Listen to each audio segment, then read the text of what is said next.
Aujourd'hui, 20 décembre 2024. Bienvenue sur ma plateforme intitulée Niger versus Nigeria.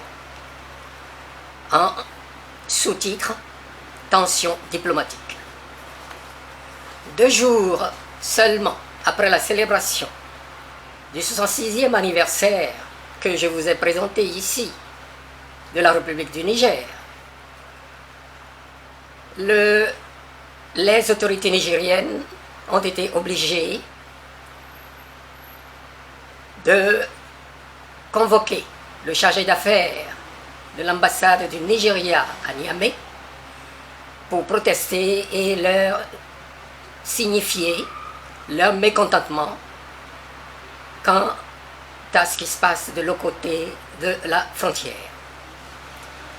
En effet, à partir du territoire nigérian, des attaques et sabotages par des terroristes sont organisés pour attaquer les oléoducs et les villages des localités Dio, Lido, Karakara, dans la région de Dosso, près la frontière du Nigeria.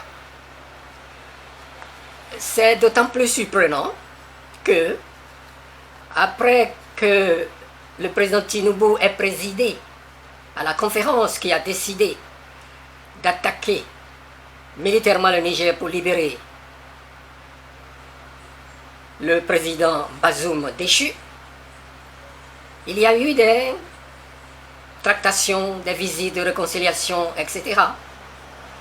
Et même les hautes autorités militaires du Nigeria ont rendu visite aux Nigériens pour leur assurer de leur soutien et appeler à travailler ensemble contre le terrorisme. Mais ça continue. Et du côté du Nigeria, pas de proteste, c'est comme si rien n'était.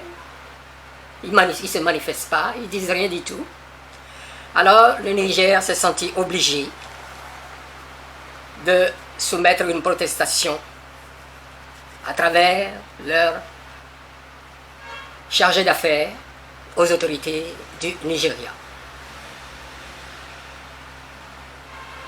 Et pour, bien sûr, protester contre les déstabilisations et agressions organisées par les renégats du Nigeria et par les terroristes formés par des gens que nous connaissons, les multinationales et les organisations internationales.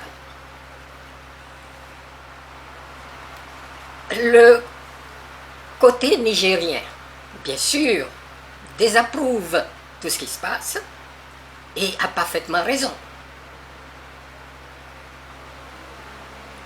Alors, chers auditeurs, chers internautes,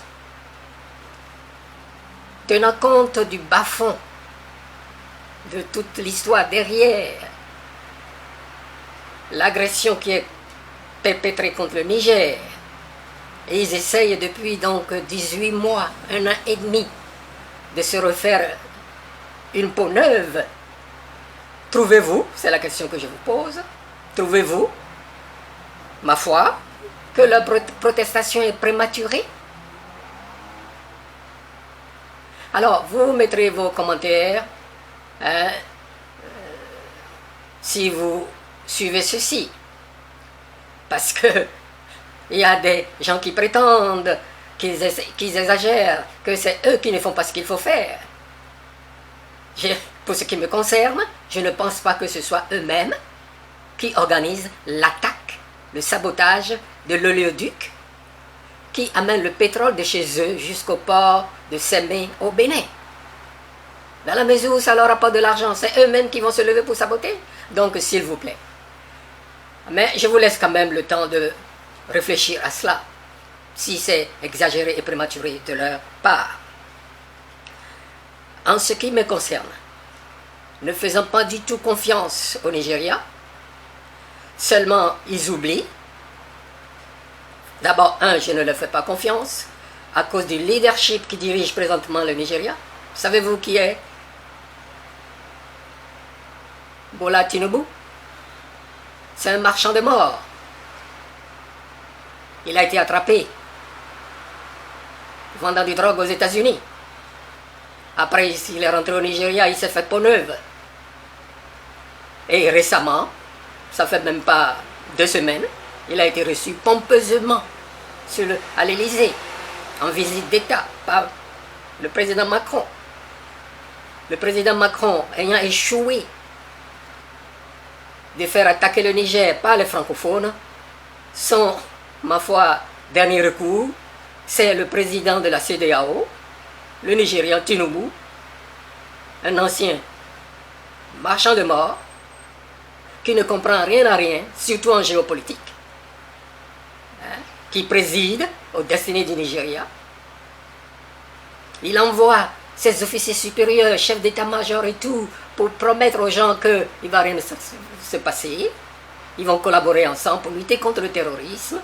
Mais il se trouve que il abrite des bases, des camps, et on prétend qu'ils ont acheté des armes de l'Angleterre ou de France, et on les entraîne. Et que ces entraînements-là n'ont rien à voir avec les attaques et autres de l'autre côté de la frontière.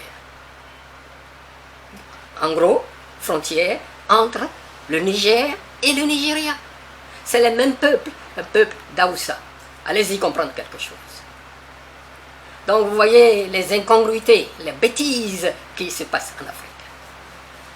Alors, on n'est pas énervé, on est habitué, nous gardons notre calme et tout doucement, tout comme en Syrie, tous ces leaderships, on va se débarrasser d'eux. On va se débarrasser d'eux. Ça, nous sommes confiants en cela. Chers internautes, ceux qui ne comprennent pas français, je suis désolé. Comme je l'ai déjà dit plusieurs fois, mes émissions sont destinées plutôt aux francophones d'Afrique. C'est ma contribution à leur lutte. Je vous remercie et à bientôt.